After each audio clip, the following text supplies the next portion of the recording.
Yo, what's going on? It's your boy Jay Davis. I'm back. First installment of 2024. Is it 24? Yes, it is. Okay, math ain't my strong point. Today, I just happened to be in Kansas City, Missouri. Back home, sister's birthday, line dance is going on. And it's this young lady that I admire. She's always been 1,000. She's very intelligent. She scares me. So that's why I respect her. I'm scared of her. Just, you know how some women be having that, and you be like, okay, no games. But super intelligent. The reason why I brought her on is because she's done so much for the city that's unsaid. And sometimes I feel in our mind that when you don't know what's going on or you don't expect it back, you never know it until you verbally speak it. So here at the 3% Show, I believe in giving people their flowers, and the reason why I call it the 3% Show is because I truly believe people will tell you 97% of their truth, and that'd be dope. Yeah. The 3% unsaid be the worst, it'd be the best, it'd be the thing that drives you, inspires you, and makes you who you are. So in some cases, if people live with that 3%, that's actually giving them the honest opportunity to meet you or learn who you are. Gotcha. So without further ado, I'm not gonna say too much. I call her Miss Shai. I don't know what the civilized Negroes might call her, but what I want to do is give up the platform. If you would like to introduce yourself, tell us a little bit about yourself. Okay. You're used to doing the interviewing, I understand. Yeah. We'll get to that, but tell us a little. Okay, well, yes. Well, I here. guess, Okay. what? In my former life of Come on. radio, I feel like it's coming in my farmer life. I was jumping. Okay, go ahead. Okay, take two. Go ahead. Oh my goodness. Miss Shai. Most people just know me as Shai.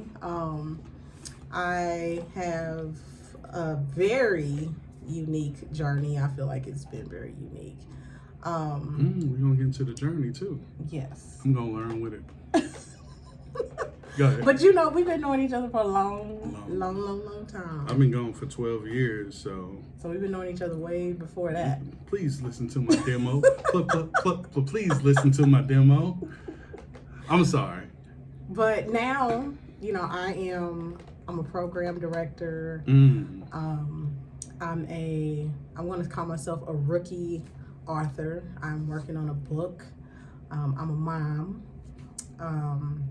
Former military spouse, so that's why I said my journey is just a collective of so many different experiences and so many different just things that I've been through, that I've experienced. And thank you for giving me this opportunity to share with your audience. And yeah, I'm excited. Absolutely. I appreciate you being here. One thing to know is, well, the original reason why I brought you on here is super dope. Truly care about you as a person. You've always been solid. But there was a time in my life, I've always wanted to do radio. I was just telling her I wanted to be on KPRS with Monica Nightingale. I always wanted to do something different and be informative for the community. Then I got into music. So, unbeknownst to me, I always wanted to say that. Unbeknownst to me, I had this talent of writing and just vibing with people in this whole music scene in Kansas City, which we don't get enough publicity. Right. Now, we do have a legend. Tech Nine is a legend all by itself. True. Very true. And when it comes to music and me, I mean, I love to support. We all have our views on what good music is. Yes, we do. I'm a hater by nature. It's not because I hate you, but it was the time where music was truly coming to the forefront. It had to be almost 15 years ago. I think KC really tried to make a run at getting artists out, no matter if it's considered mainstream or underground. Right. But I stumbled across a gentleman named D. Will, and it's found out we knew the same people. But this young lady had the audacity to go to a local, was it local? Yeah. Yeah. Free. Yeah. The brain in her, she went to the local radio station where you can actually do a show, and I believe you had to have so many hours, right? Because I originally wanted to do the set with you because I thought it was a dope idea. Yeah. But this young lady, just starting with the music, they created the Show Me Mix show.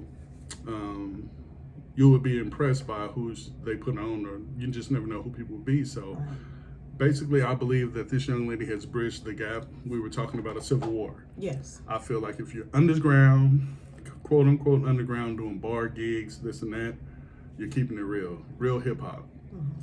It's a thing, not saying my word is bond, but it's a thing that when you're on the radio, you're considered mainstream, or you just on clout. Right. So what you actually did was give a lot of people a voice, where if you feel you're good enough, play it. You play some of my stuff, and I appreciate you for it. Where did that concept come from? How did you know to go to the local radio station and ask for programming?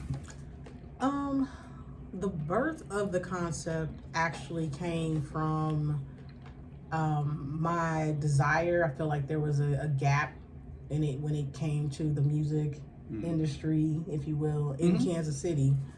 But it came from my experience. I'm going to give a quick shout out to Mass Acre Entertainment from years ago. Shout out to my big bro, Derek Miller, also known as QT back in the day. He owned a local recording studio. And that's where I developed this, desire to really get into music, help other artists. At the time, myself, I was into being a rapper. Yeah. I probably got some stuff floating around out there. What was your name? I had a couple. What was my name? I don't know. I could never get it together, which is why I never pursued rapping. Absolutely. I understand that struggle. It was just a thing that I thought I can do it, but is this what I want to do? Yeah. But then I ventured off into doing A&R stuff, finding other artists and giving them an opportunity. Business suits. Business suits. Oh my God. On the way. Go ahead. I'm sorry. But then that eventually led me down the road of, what can I do? What is it that I can do to help other artists that are trying to be heard, but they just don't have the platform for it? And so I found out about KKFI. I actually went to a networking event, actually. Oh, I was going to ask you, how did you even think to look there, or did you do with your own research? Okay. Yeah, I went to a networking event because I had this concept of I wanted my own radio station. Like, that's where my mind was. I wanted my own station. I wanted to be able to have creative control over the music that was going out over the FM airwaves. Yeah. And so at this networking event, I met a brilliant marketing woman, Shauna. I pitched my idea to her. Okay. I said, hey, Shauna, I want to start a radio station. And she's like, well, how about you kind of like phase it out? How about you start a show, get your feet wet, and then kind of build yourself to a radio station? So when you say radio station, what do you mean? You mean just if you do so good here, and then you start building it up, then they're going to say, hey, you need to give your own slot, or is it just 24 hours? I wanted my own station. Like, I wanted the whole thing. Like, what you say? I wanted a whole The station. show me state is speaking. I wanted it all. But I had to, I was okay with starting small and just figuring it out. And that is where the Show Me Mix show came from. And we were talking about having, collaborating with other people. Absolutely. And there was no way, to your point, what you were saying earlier, there was no way I could have did that by myself. Yeah. So I had a village, if you want to call it a village, of people that supported my vision.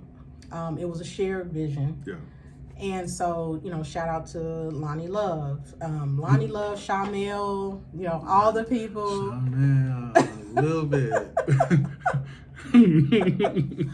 Even Shauna, everybody that helped create the foundation. Because like you were saying, like I had to do, again, this was a labor of love. I did not get paid a single solitary dime to do this show. So anything that I did, it came out of my pocket. Created a business plan, created a pitch, created all these things, like a demo to share with the station, so that they would consider giving me a slot. Yeah.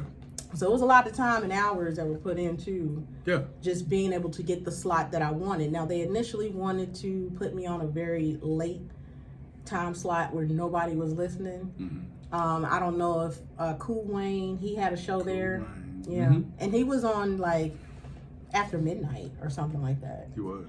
And I did not want that at all. I wanted a prime slot, and I got that.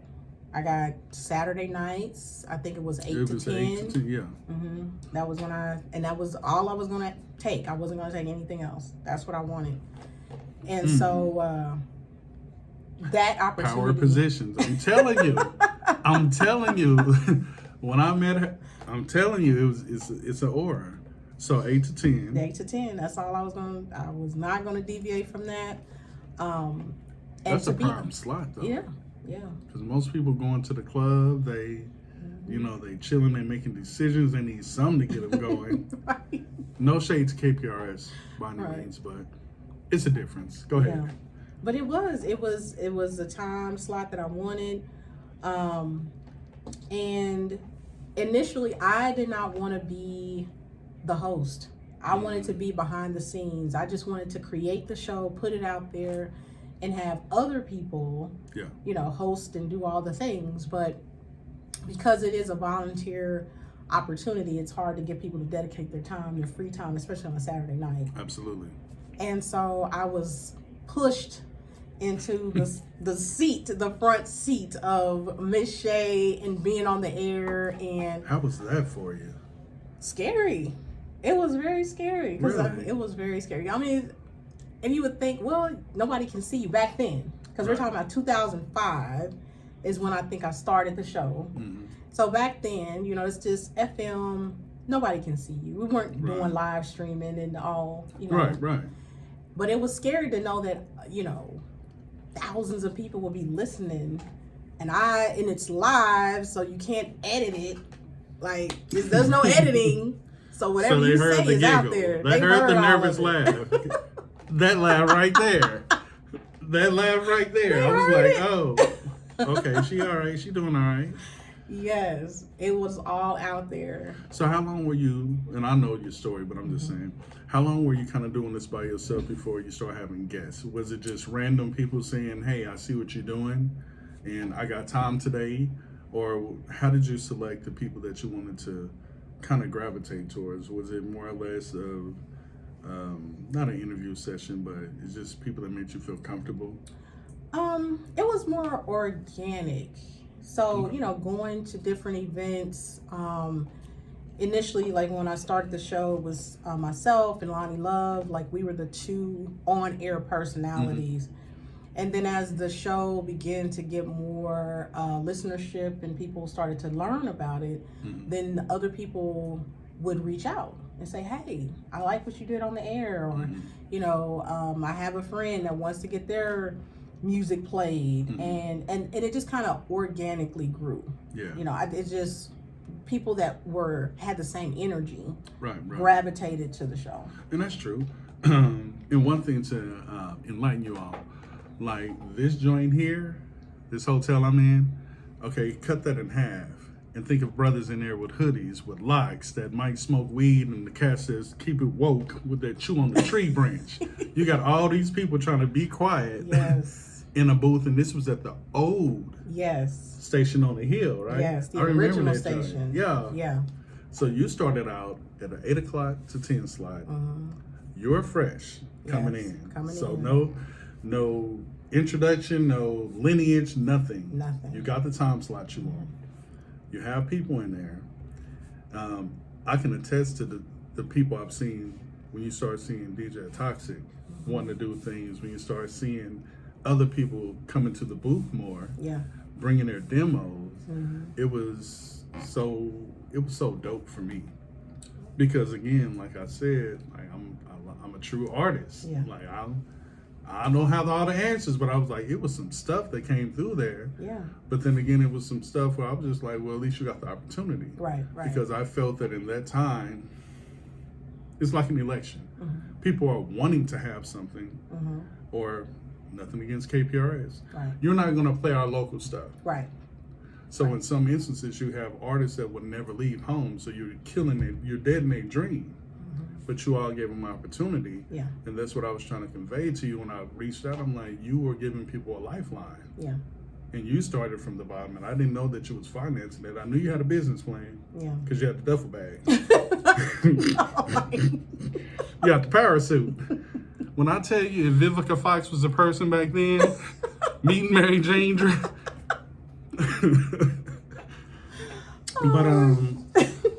Okay, so you're starting to get out more. Mm-hmm. Starting to get the exposure. When was the moment where you felt it, or maybe Lonnie or whoever came in was like, we kind of own to something, like people actually are paying attention or tuned in? Because this was MySpace, right? MySpace era. Black Planet.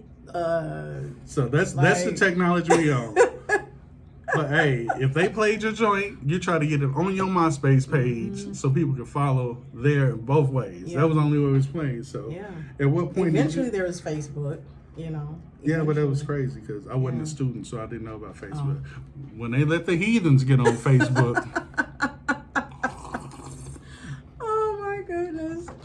Eventually we got to Facebook, But yeah, I think the when we really felt like, ooh, we're really doing something, we won the Pitch Weekly Best Hip Hop Show Award. Say that one more time, because that's big.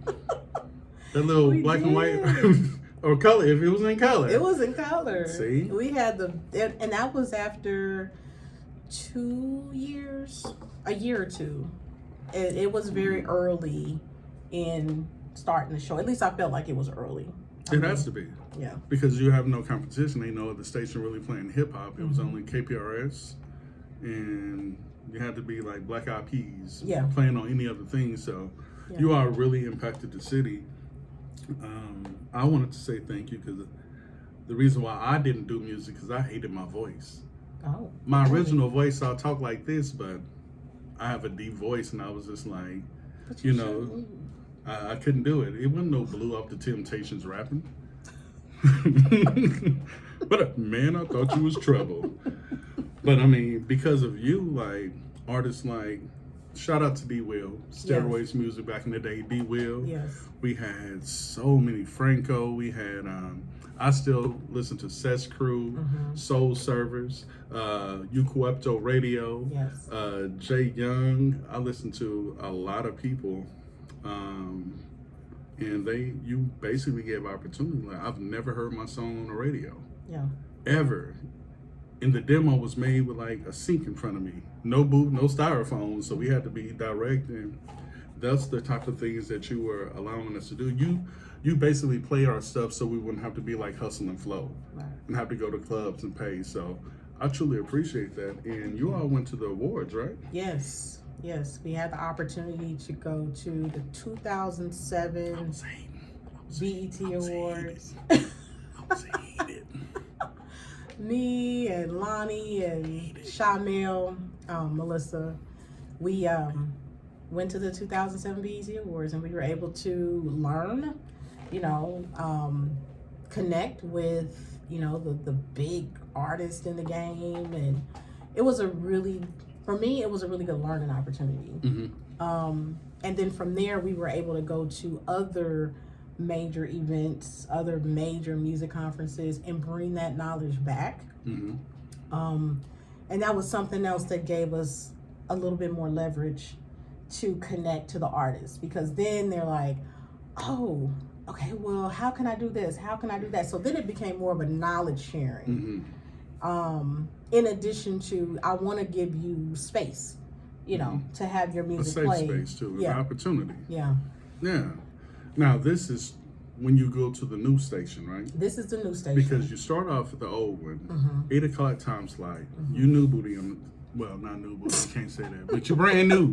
Yeah. We used to say new booty back in the day. So you new to it. Mm-hmm. And you were able to make the transition over. Yes. And that was a more civil place. You had elevators. Yes. It was a lounge. Space. You could look at the other people that was reading their books or had their content. And We had another room. Like, we had our studio room, and then we had the other room where you could have the window. The yellow M&Ms in there. They had yellow M&M. I'm lying. People place their order.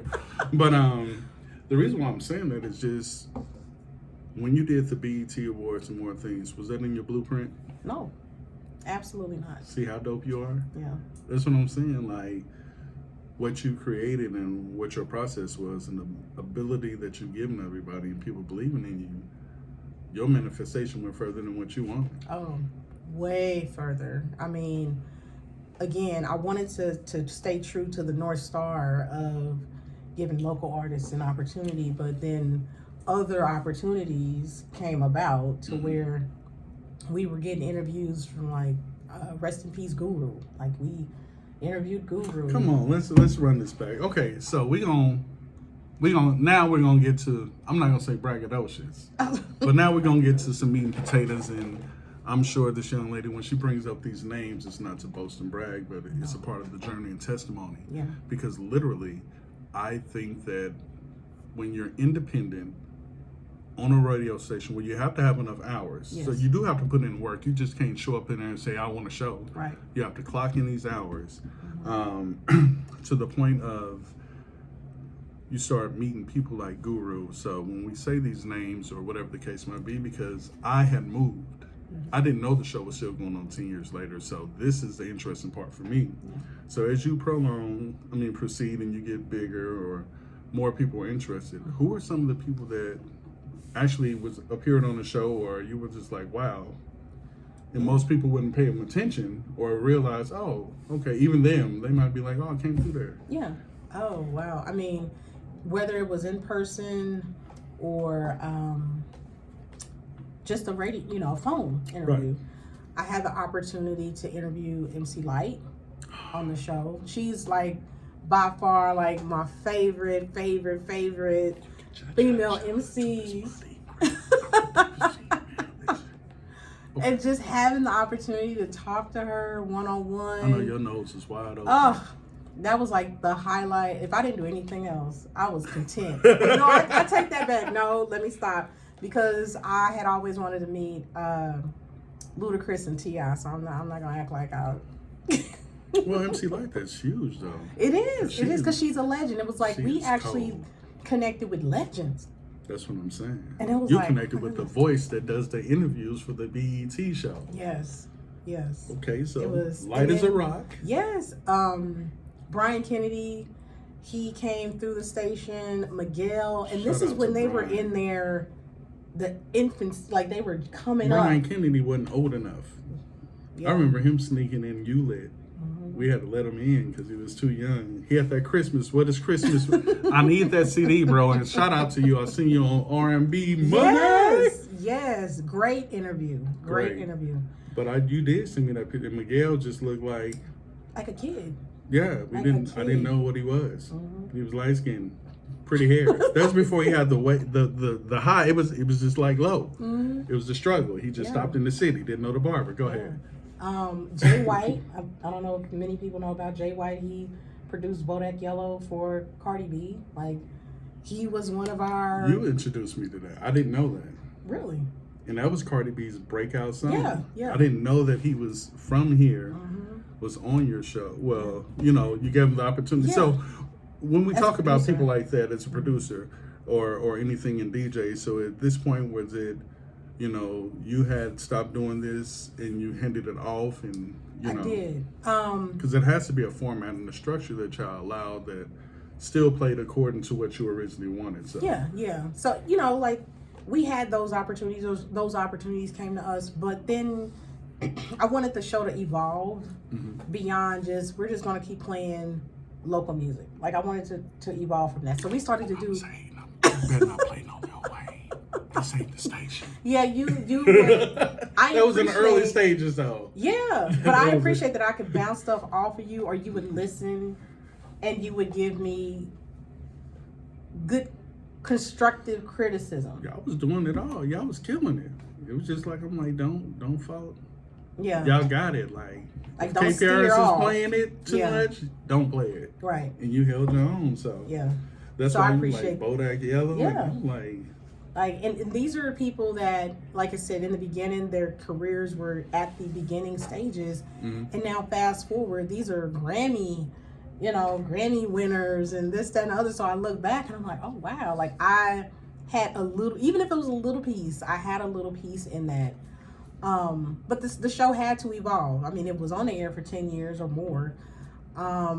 We would do things live on the air that other stations or shows were not doing. We had our live cypher, where we'd have artists come up and freestyle live on the air.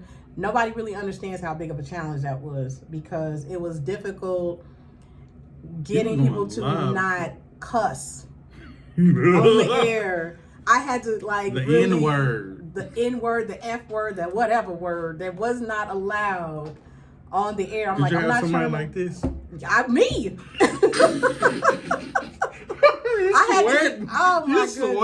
I had to do like this on the 7-second delay button. Like I'm just knowing somebody going. And I had to, I had a rule. I said the moment you say any foul language, you're done. Like you're done. This is it, because this isn't an opportunity that anybody else is giving you. Right. So take it serious. Respect it. Yeah, and if you're a true artist, mm-hmm. you shouldn't have to cuss. You shouldn't have to cuss. Reason why I say Eminem was one of the best rappers ever. He made so many CDs without saying the N-word. Mm-hmm. He didn't say nigga not once. Right. Now, his early stuff, niggas gotta do what they gotta do to get on. I ain't gonna lie, y'all dig in the crates to get it, but that's what makes him dope to me. It's too many words in the world mm-hmm. for you not to be able to make a clean song. Right. Just like I feel for you all, it's too much music in the world mm-hmm. for you to play the same thing over and over. Right.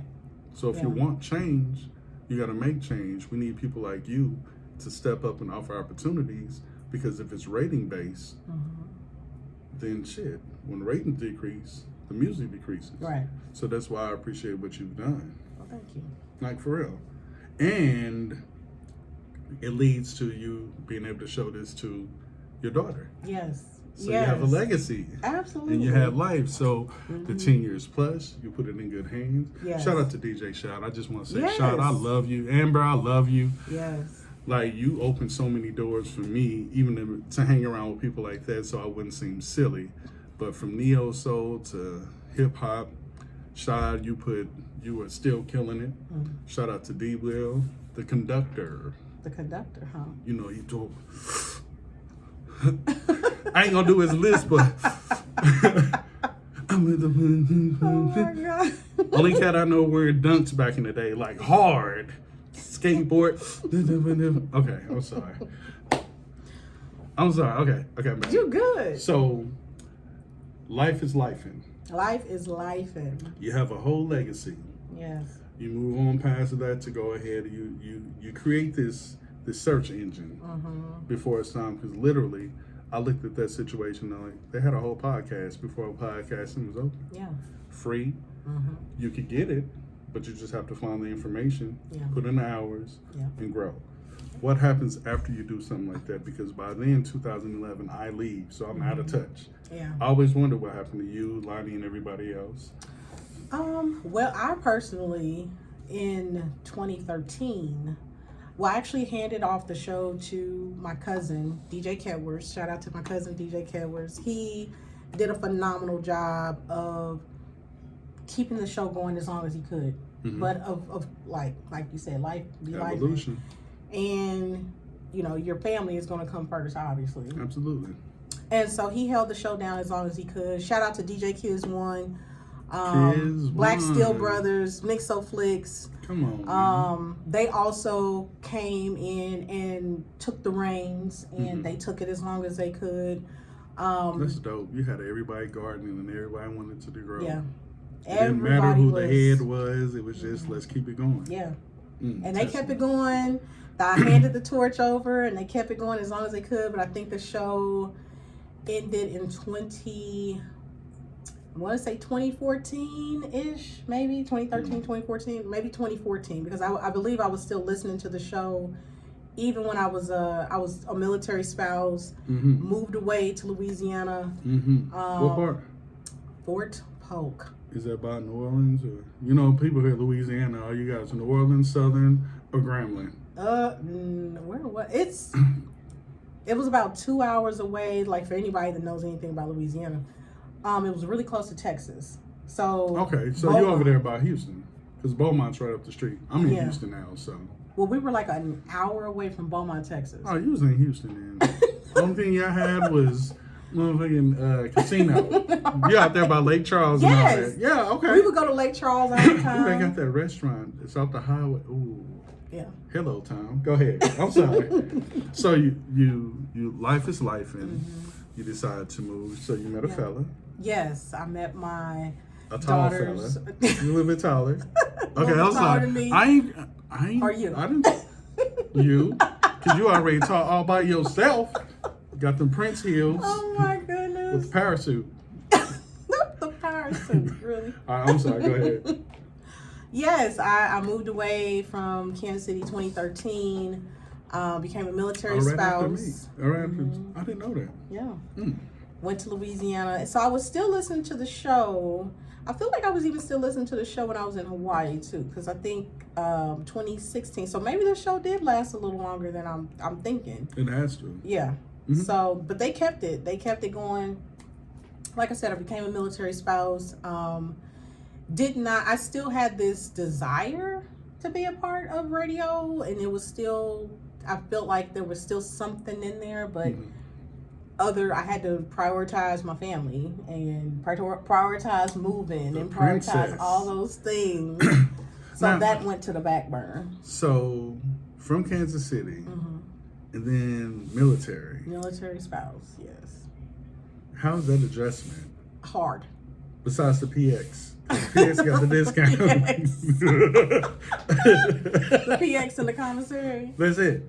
It's hard, depending on the duty station, and that's another thing that people don't realize about military life and trying to transition from when you're independent, doing your own thing. Nobody's telling you what to do and where to move. Civilian life. Yeah, civilian life versus military life is a big difference. Fun fact: military people do not make a lot of money. Like, you may find some officers and folks that do make, some decent money, but if you're what they call enlisted, whatever. Who would cry for the little boy? The little boy. I'm sorry. I was like, okay, let's go. Whatever, there's the enlisted and the officers. So most enlisted. Antoine Fisher.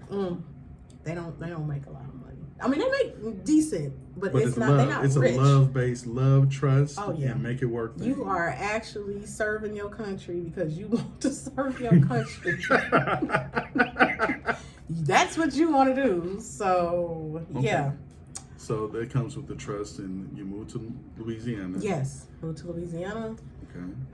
And that's where my daughter was born, Louisiana. Oh, she a Louisiana girl. Yeah, she's a little Southern belle. Oh, no wonder why she all cheesy in her pictures. It's in her blood. It's in the atmosphere. Okay, go ahead. Yeah, she was born there. Stayed there for 3 years, and then we moved to Hawaii. And Hawaii, it took a turn, which... Really? Yes, it took a turn. That's where me and my daughter's father divorced. That's where I learned a lot about myself in terms of what it's like to really be alone. Like, alone. And all of this stuff that I'm talking about now, I'm actually writing a book about it. Okay. So hopefully, think it's gonna be killer. I hope so. My whole goal is to help other military spouses, it doesn't matter, man, woman, whatever, to understand that, if you're put in a position where you're following someone that is, they're progressing in their military career, whatever it is, you're following that soldier, is that what they call it. If something should go awry, you have options. There are resources. There are I've never heard things of that. You can do. Yeah. I mean, I just see military movies and things like that, or you will hear stories of whatever the case might be, but I never knew that they have options. Oh, yeah. Yeah. There's tons of options, tons of resources. And that's why I want to write this book. It's to let you know, or let people know, that if you're ever faced like my situation where I'm thousands of miles from my family, literally don't know anybody. No go chicken go. No go chicken go.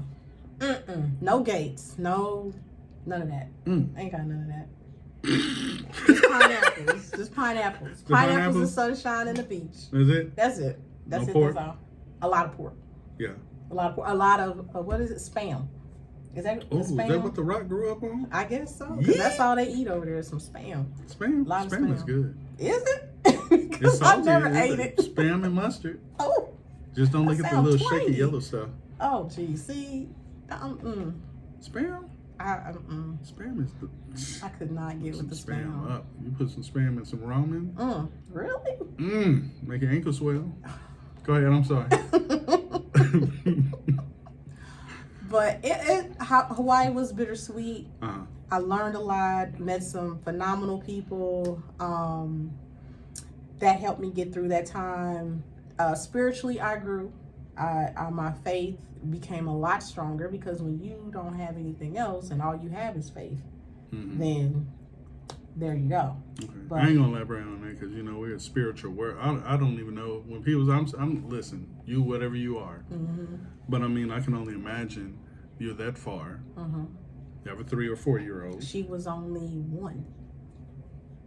A year and a half. She hadn't even made it to 2 yet. Oh, okay. Yeah, so she was really, really young. Yeah. Okay. Because I know to get to Hawaii, the ticket's like $1,000 something. I'm like, I'd rather go on a cruise. Yeah, it's expensive. Yeah. So you're out Thank there. goodness for the military. So, did somebody show you these avenues as far as that you have options? Is it again something that you're like, okay, I'm here, I got this young lady, whatever the case might be, appreciate the service, whatever the case might be, but life happens. Yeah. Is it something that your maternal things just kicked in and said, well, I need to find a way? Yes. Okay. It was that. So you're on your Kill Bill shit. You had to wiggle your toes. After the shock of it, you had to wiggle your toes to find information. Yes. Okay, so can you elaborate on that? Absolutely. That maternal instinct definitely kicked in to, drive me to say, okay, this isn't going to defeat me. I don't, just that feeling of, I don't want to feel defeated. I don't want to feel like this is it. I did rely on the resources of the military, counseling, friends. I actually, built relationships that helped me through, but a lot of it was just the will to just get through it, and just to show my daughter that, this, you don't have to tolerate, anybody treating you bad. You don't have to, and don't get me wrong. I mean, the issues or our divorce. That's our personal thing. Yeah, I wasn't physically abused. I wasn't, any of that. It was just irreconcilable differences that just, we could not go forward in our marriage. But emotional abuse can that's just a whole nother one. Yeah, it's just as damaging as physical. And I didn't want my daughter to see me go through that. So that's why I said, okay, I got to get out of this. And that's so important, because sometimes people will stay for the sake of, well, I want this family, I want X, Y, Z. And it gets to the point where you hear about children can actually see. So it's more hindrance, and I'm pretty sure it's communication that happens and your heart tugs. But I just appreciate you both being able to be civil, whatever the case might be, to lead you where you are, because I still know that you appreciate them. I've seen posts and things of that nature. So I understand where you're coming from. Oh, yeah. It was, and don't get me wrong, like when we first went through the divorce, it was not the most pleasant thing and no divorce is ever a cakewalk at all. But fast forward, we were able to put our big people pants on and, co-parent healthy. There's a lot of other stuff in between that will be in my book. Do you have a title for you? Not yet. When the title comes, tune in, like, subscribe. I don't even like saying this. Like, subscribe, follow, because there will be more things coming, because she has a right to come back and discuss things or whatever the case might be. Thank you. Go ahead. But yeah, there's a lot of other meat in there that I will share in my book. Gristle. Yes, all of it. Bone marrow. The stew. Absolutely. Okay. But come back to Kansas City. Well, we divorced in Hawaii. I came back to Kansas City. He remarried and went to Florida. So what year is this? This is you landed back.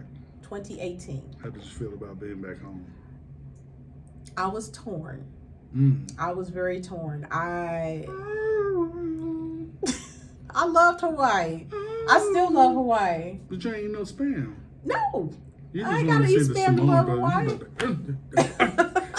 You seen all them rocks and Fast and Furious? The Uso? Okay, go ahead. Even Moana. I like the crab. But so you're torn about Hawaii. What was it? Besides it being beautiful, I've heard stories that Hawaiians look at black people like you're just like us. Yeah, they do. Because I've heard people actually go to Fiji and they look at other ethnicities like whatever. Yeah. But you come to front of the line. We got you. I will say that if you are brown, if you have brown skin, I always felt embraced. I always felt, like family. I mean, even, I guess the culture, like I had a neighbor and she would, had just met her and she told her kid, she's like, hey, there's auntie. There's auntie. And I'm like, oh, I'm auntie. Okay. Come on, you was the auntie before the auntie was in style. Okay. But yeah, I still miss Hawaii. Again, it was just a place where I was able to learn and grow and get truly grounded in my faith and understand that I can conquer anything. You know? Yeah. So you come back here. Come back here. So now you're actually here with family. I'm here with family. So you're at a place where you might have longed to feel family, but it's still beautiful, and now you have your own family. Yes. But now you're back home. I am. Is the scenery different? Is the vibe different in KC? Because we go through these changes of the city being beautiful, but let's keep it real. This is beautiful. Kansas. I always say Kansas City is beautiful. Yeah. But the atmosphere changed. Probably the music has changed from you coming home versus where you originally set out to do. Yeah. And opportunities. How does it feel you coming home and your daughter's coming home? Yeah. No blue water. No blue water. Just the Missouri River. Lake Jacomo. The Ozarks ain't friendly. You ain't auntie out there. No. Not at all. Don't go to Big 11 Lake. Okay, I'm sorry. Go ahead. It was different because one, I had a totally different lens. I have a child now versus when I left. Right. So my thought, everything that I'm doing and all the moves that I'm trying to make are geared around my daughter. So I did not move back to the inner city. Nothing against the inner city. Were you a civilized Negro? A civilized Negro. Were you one of those kids that said, I'm going to be here, I'm going to go to Lincoln Prep. Yes. We out here going to Pete's Place. Shout out to Where'd you Lincoln end Prep. up at? You better not say Kearney. No. North Kansas City. Civilized. I moved north of the river. Okay. Okay. Where it's still diverse, but I felt like it is diverse. It's diverse. It's a lot more diverse than it was when I left. You got a whole college that look like Harry Potter. What? Park University look like Dumbledore. Swear to God. I don't know what. Okay, and I ain't gonna hate on it. I ain't gonna hate on it. My nephew came out of Park, the Black and Purple School. The Black and Purple. Okay. Park Hill something. Oh, yeah, I don't know. Oh, okay. Yeah. So you move up north. I did. I moved up north because I grew up in the inner city. I know, and it's no shade against the inner city. I have lots of love for the inner city. But you properly place yourself where you can heal, deal with yourself, and build. And make sure that my daughter, in terms of the type of environment that I want her to be in, and thrive and grow and that type of thing. You're supposed to control the narrative if you're a parent. Yeah. You know what I'm saying? You want to put your best path forward. Yes. So that was the choice that was right for us. And so, but I I want to make sure that she stays grounded. I'm not the type of parent that wants to shield her from reality. There is a reality that we have to deal with, especially having brown skin, that I need her to understand that, you know, the inner city there's nothing scary about it. Right. You know, it's just us. Yeah, it's us. Is there a certain element of it that is like, yeah, but that can be anywhere. If somebody run, you run. Next question. Yes, like my mom. I don't even. Shout out to her mama. Oh my I ain't gonna goodness. say why. Shout out to her mama. Hi, Claire Huxtable. Go ahead. Oh goodness, my mom loves not Family Dollar. What is it? Oh, Dollar Tree. Ooh, child. My mom loves Dollar Tree, and there's a Dollar Tree not too far from her. And it's the same one where my people's live. 50s. Oh, It's that would be over Liddy. oh yeah. Oh. Oh, they didn't see a whole lot By of the stuff church? in that. Or they got one? Okay, go ahead. They didn't see a lot of stuff in that Dollar Tree. Oh. To the point where my daughter went to the Dollar Tree with my mom. And I guess some people got into it, you know how people do. That's our version of IHOP in Atlanta. Go ahead. And it didn't scare her. Yeah. You know. And as a matter of fact, like the next time they went to Dollar Tree, my daughter was like, so are they gonna be fighting again in Dollar Tree? Like, So you super scared and she just calm. she's chilling. She's like, but see, I didn't go. She was with my mom. And you know, my mom, she's like an OG, so she ain't, you know, she ain't scared. Shout out to your mom. Go ahead. But it's that exposure. Yeah. You need to know how to navigate it. Right. You just need to know how to And you navigate have to be it. exposed to it in Yeah. conversation. Yeah. So you don't freak out and make it worse. Exactly. For yourself. Exactly. Okay. So she gets to see, we do a lot of traveling. Love to travel. Love to show her the world. Show her that it's more of the world than just where she is. Culturally, just meeting just the diversity of the world. I feel that will make her a more well-rounded Renaissance human. woman. Yeah. So. And that's good. I mean, she's lived her life in Hawaii, so no matter what. She can pack up today and people may not, but then certain people will be like, oh, she's good. Hey, my niece. Yeah. And that's the whole thing about it. I always tell people, sometimes, and even dealing with artistry, what we're talking about, no matter if it's artistry, poetry, sometimes you have to leave home. Yes. Yeah. Because if you're doing this for the Westport fame, for the local fame, or anything that's just individually done, here, you can't expect to grow. Right. No matter what you do. Like I was telling her, Janelle Monáe left 2009 maybe. Her last show was at the Blue Room. Okay. And her singing style, and the next thing I see, I'm an alien from, I said, oh. Yeah. She didn't grow up in Atlanta, but that's super dope. Yeah. But it took her recently up to like 4 years for her to have a concert and people be like, oh shit. So no matter what you do, you're only going to be yourself. So I encourage people to leave for the simple fact family has a chance to leave. Right. Like I encourage people to come to Houston. My family members like, you're going to have meals, everything you need. So that's super dope. Absolutely. Yeah. So what do you have going forward? Do you have anything? First and foremost, do you have any shout outs you want to give to people? Because we've been talking before. I don't know how comfortable you are because you were like, I'm not using me. Oh my God. She was on Ricky Bobby. I don't know what to do with my hands. I don't know what to do. I don't know. And this is why I want to be on the radio with her because I'm just going to go. But going forward, your daughter's of age. Yes. You're writing this book. Yes. Dealing with the book. Are you at peace with writing this book? Are you worried about what might be said, emotional? Are you, again, doing this for yourself? It's therapeutic for yourself, and it's truly to help others.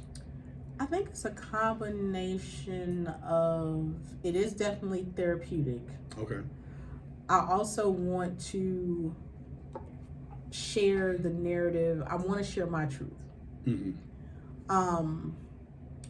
I'm not too much worried about how others will perceive it because I feel like if it's my truth, it is what it is. you know. There will be references to my daughter's father, who unfortunately passed away in 2020. I truly appreciate the service, and I'm sorry to hear that. That's what made me reach out to you. I was just like, oh. Yeah. That was a hard one. Considering that we were able to make amends, we were able to again get back in a healthy place. Correct. Of co-parenting. And that's what I wanted her to get to, because I didn't want to ask, but at least you know that it's civil. I mean, people can grow apart and things of that nature, but I wanted you to at least get to that portion so they know what they're getting in the book, as well as friends, family, loved ones, or anybody else to understand that it's your truth. Yes. Like I tell people, I'm sorry if my honesty don't match your truth, I'm not the problem. Right. So. Right. It will definitely be a book about my truth. I want the book, it's not an intention, or I'm not coming from a place where I want to bash my daughter's dad. It's nothing like that. Where there'll be things in there that, but that's a reality. It's the reality of what happened during that time. How that's could have received. been for somebody else. Exactly. Because I live by clean. Oh my goodness. Oh, when I was 18 and moved to Leavenworth. I found out about Leavenworth. I'm coming from Wyandotte County at the Wash House. Hot summer nights. That's all I got. Hot summer nights, crossing the bridge. Went to Leavenworth. Baby. When somebody give you a key, you can drive my Acura. I'm only 18. Oh, the military is a beautiful struggle. Oh my. Okay? Yes. Yeah, got me ready for college. Look at me. Go ahead, I'm sorry. But yeah, I want to make sure that, one, I hope that the storm that I went through, I hope that can help somebody else. To see past the storm they're going through so they can see eventually the clear. Yeah, absolutely. And again, and it gives my daughter something to see, because obviously she only had not even 6 years, because he passed away when she was 6. So she didn't have the opportunity to really get to know her dad. I mean, she knew a little bit of something, but there's so much more life beyond her 6 years of, And then, like I said, it's your honesty. And like you said, you're not trying to be malicious or whatever, but some of that honesty comes with when she's able to read it. She'll understand, and I'm sure it's a conversation, and parents, whatever the case might be, it's just a situation. And like you said, there is a conversation that comes with that. There is, especially as, I'm sure she'll have questions, as she gets older, and I want to be able to answer those questions from a healthy capacity. Not from I'm angry Scorn or bitter or anything. Like, I don't want to come in from that place. Because it's a huge thing. I mean, he got remarried. Yes. And you're still were able to co-parent, so shout out to when he got remarried. I don't know. But I mean, like I said, there's so many branches to it. It's like a web. It is. And I want to be able to lay that out in a way that sheds light on the different dynamics that can happen just within that type of situation.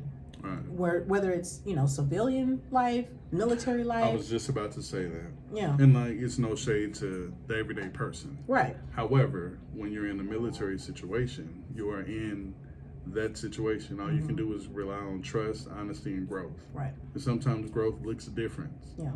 It look different, or sometimes once you find who you really are, one of the hardest things to do is present it to the other person in hopes that they accept it. So sometimes we kind of digress or we suppress things. So I understand that. Yeah. If you need therapy, please go to therapy. Yes. Find out what your triggers are. If you need prayer, that's fine. Jesus Christ, I love him. Love him to death. Yeah. Spiritual people, whatever.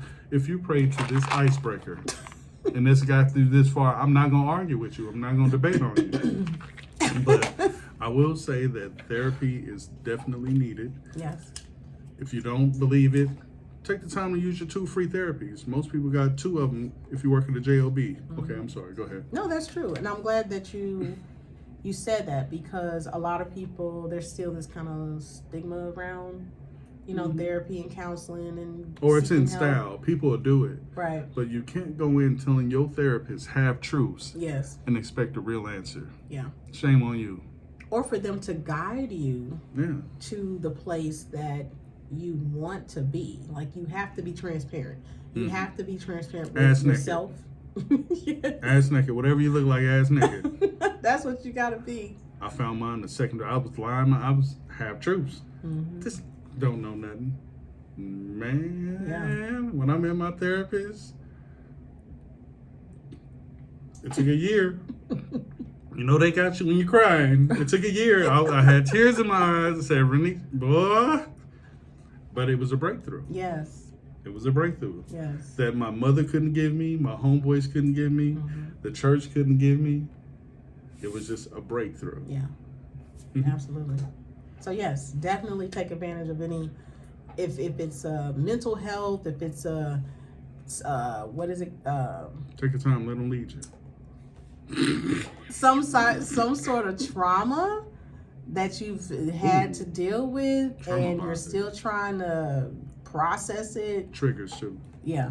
All of that is definitely, a very valid reason to go seek help. And I don't know why people shy away from it. So I highly encourage it. It's one thing that I would say. We bash the younger generation because I'll be looking like y'all didn't even have crack and Crips and Bloods, and y'all on some different stuff. Y'all just weak and this and that. And I'm like, yo, I can't. But then again, I thought about it in the same retrospect. They're allowing our generation to feel, because most of us don't know our true parents' struggles. And then before then, their parents, and sometimes their parents were our parents, because we had to work and they took care of them. So some parents didn't have a voice in parenting. So now that we have names to stuff, oh, you OCD. Before, you just like a clean house. Right. So now it's a situation where we're okay to have those feeling and emotional attachments, and that feels weird. Yeah. So now, even as an adult, sometimes you have to unlearn things as far as tradition, because I always say I grew up in 1980 lies. Like, I have family members that was my family, and then I found, they my mama's friends. That ain't my real cousin, but my real cousin I should have been knowing. Like, you find out things. So yes, you do. I definitely understand where you're coming from. Yeah. And that in therapy is definitely, like I said, I found myself watching A Different World from episode 1 to the last episode, which I didn't care for Jada Pinkett. I hated that whole season, but I legitimately was crying, because in my mind and in my soul, that was the last time I felt safe. Meaning, parents, every Thursday, I knew we was gonna watch A Different World, Cosby Show. It was just a place of comfort. So that's when my life changed. The last thing I'll ask, first of all, do you have any shout-outs? Shout-outs. Oh, anything that you're doing early that's going on? Well, right now I'm really just trying to focus on my book. I want to shout out all the people that follow me on TikTok. Listen. I don't know how she'll be speeding it up sometimes. She'll be, this the time she in, and then sometimes she's like, it's the tips. It's Justin Timberlake frost tips that be getting it for me. Go ahead, I'm sorry. What's your TikTok name? Give it out that info. I am High Class 808 on TikTok. Wait. You pledged. I did. Zeta Phi Beta. What made you pledge that? I can't say nothing. I'm broke. Oh my goodness. Moo. Founder is Hits from the Streets. Go ahead. I pledged because I've always had a passion for giving back to the community, just like doing the radio show. That was, again, volunteer. I've always had a passion for volunteerism, and pledging and the principles of Zeta Phi Beta Sorority Incorporated. Yeah, she said the T's. Black people don't say Zeta. Phi Beta. Z Phi B. Said the T's. Peyton Manning. Go ahead. their principles aligned with how I feel about giving back. And so that's why I pledged. I wanted to be able to be within a sisterhood and have that common, goal of giving back to the community, helping out, and also again passing down a legacy to my daughter because she's an MECAT, one of the youth auxiliaries. So again, yeah. I always thought you was gonna be a Delta. Really? You screamed Delta to me. Oh wow. Maybe because you scared me a little bit. And I like but no, that's super dope. And I didn't mean to put you on Front Street on it, but when I saw it and you boldly, and so it must be a true sisterhood. Oh yes, that comes absolutely, with that. absolutely. Mind, body, and soul. All of that. All of that.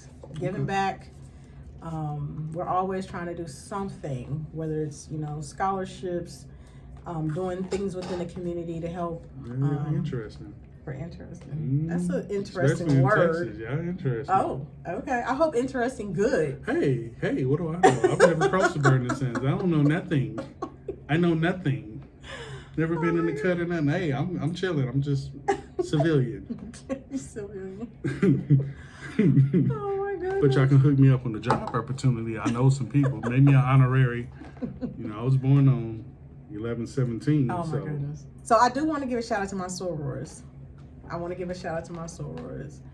I want to give a shout out to my mom, my dad, my stepdad. Got to give a shout out to my daughter.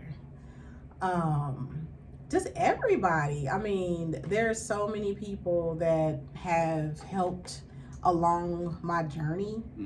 Shout out to you. You done stuck with me through all the. I'm a nobody. I just be chilling. Giving me an opportunity. This is huge. But when I reached out, like when we had the conversation, you literally was like, "Well, damn, I guess I did. We touched people and platforms, and it wasn't like a braggadocious thing. Right. It was just like life be lifing. Yes. And that's why I was like, Shout out to the breast cancer survivors. I had a joke. I'm sorry. Oh my God. I ain't gonna say nothing. Hey. No, but for real, my sissy, my CRU, I see you got on a pink bracelet. Absolutely. Is this a breast cancer? Mm-hmm. It sure is. Oh, look at you. Yeah. All right. I'm for real about it. Like, that's what's up. Like, for real. That's what's up. I mean, I seen some new builds. I said, oh, you winning. Well, see, I always say, because, I went through the whole... I didn't get into all that, but I was wondering if you were going to say something, yes, but hey. I had breast cancer. I'm a breast cancer survivor. Did the whole reconstruction and all that. I always say that my old ones tried to kill me, so I had to get some new ones. I ain't nothing wrong with that. Everybody get different headlights. I mean, you got things H. I'm just playing. But I'm just, no, I wasn't. But I'm just saying, I think it's very important because I know people who's personally went through it to the point where I was nervous and tears, but you can't tell somebody that because not everybody feels, a certain kind of way. So breast cancer awareness, lupus is definitely a thing, autism awareness.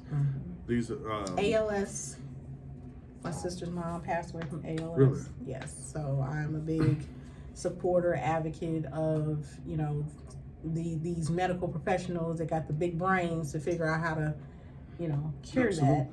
And that's what this platform is for. Like, it's not for me. It's more or less like for somebody that wants to hear your story. Because as I told you, I feel Gandhi saying, please like, subscribe, and follow. No, this is for you. I want you to be able to control your own narrative while you're on this. So the last question I have for you. Okay. Again, the 3%. Did you lean in like? Damn, library. I gotta get my business. She had back. Listen. She had this before we got started. I don't know if I'm gonna leave it or not. She said, I said 5, 4. She said, I'm like, calm down. My business elbow. Civilized Negroes. Yes. Oh man, I ain't had hair in so long. I ain't no grease in the brush. Really? Damn, I look like Mike Tyson when he got knocked out. So, being that the show is a 3%, again, I tell people, people will tell you 97% of their truth. Yes. It's admirable. But the 3% holds powers in your life. Yes. Best of the best, worst of the worst. Could be the thing that drives you, push you. At what point, what do you feel like at this point in your life, your 3% would be as far as what's gotten you where you are now? I would say resilience has gotten me where I am now. Been very, very resilient through sacrifice, transitioning to a military spouse. There was a lot of sacrifice. Transitioning out of that life, a lot of sacrifice. Having to reinvent myself and figure out what is the next step. So there's been a lot of resilience in terms of the different steps along the journey. A lot of loss, whether it's the divorce, whether it's death, whether it's just having to change. And I was about to say, change is a part of loss sometimes. And a lot of people don't grieve. People think that you only grieve because of death, death of a family member or loved one. Grief can come from anything that puts you in a place that there is loss. And so being resilient through all of the change and loss and then resurfacing and using I know this probably sounds very cliche, but using my pain for purpose, whether that's through TikTok, whether that's through writing my book, whether that's through sharing inspirational messages on my Facebook platform, whatever it is, just showing people that you don't have to, let life beat you up. Exactly. You don't have to do that. You have a choice, Do you want to continue down the path of, this keeps happening, or do you want to show up and say, hey, I got it. I can do this. I can move forward. I can, elevate above the circumstance. I'm sorry. You sound like my... Go ahead. I think I'm just wired like that. You are. I think I am. I've always said that. That's why when you're speaking life into yourself, it's huge for you to be... I understand it. Yeah. Because I've always... Again, business suit. And my business elbow. A business elbow. She had a whole briefcase with a computer. I said, what's in your computer? She carried around with a whole cuff on it, handcuffed to the computer. With G14 classified information in it. Top flight. Well, I'll tell you what, it was a pleasure speaking with you. If you want to, TikTok, anything, is there anything you want to share as far as platforms where they can watch you until the book comes out, or? Right now, TikTok, I'm trying some different stuff on TikTok right now. I don't want to continue to box myself into the voiceovers and things like that. I just want to kind of do what makes me feel good on TikTok. So High Class 808, I'm on TikTok there. Is it really High Class 808? It is. Because we spelled... No, it ain't no crazy spelling. Okay. It's High Class 808. Yep. Yes. Okay. I am on Facebook, but that's, That's just regular Facebook. Yeah, It's not promoting things. Yeah. Okay. So TikTok would probably be the place to go. Okay. Yeah. Well, I'll tell you what, I appreciate your time. I really thought you were only going to be 10 minutes because you'd be like, I don't want to talk. I'm not used to being on this side of the fence. But that's what I'm saying. Yeah. This is your platform. I just, like I said, I don't do this for me. It's just, I want to give you your flowers. Thank you. And I believe that you truly have something to say. And I had no clue about your book. So me transferring to Leavenworth at senior year and seeing how the military works, when people get shipped off or when loved ones are away and you're home managing things, I think it's truly incredible. And I love the fact that I appreciate you giving me the time while I'm in town. Oh, this is my first road show. I mean, I did this on the road. Hey, this is the first. But I just appreciate you coming on. I appreciate you being transparent and rocking with me. Oh, absolutely. My pleasure. Bye, mama. No, I'm just playing. But again, this is another episode of the 3% Show. I gotta say this corny stuff. Please like, subscribe, and what is anything else? Like, subscribe, Share. and share. I don't even know the platform thing. Share, like, subscribe. Share. See, that's why I need a team. I'm not a solo person. I just that ain't me. But if you need some merch, my sissy back home, we got the DAVI number 5. That's Davis. So we got some stuff going on. But more than anything, thank you so much for giving me some time. Anytime. All right. Anytime. And we out.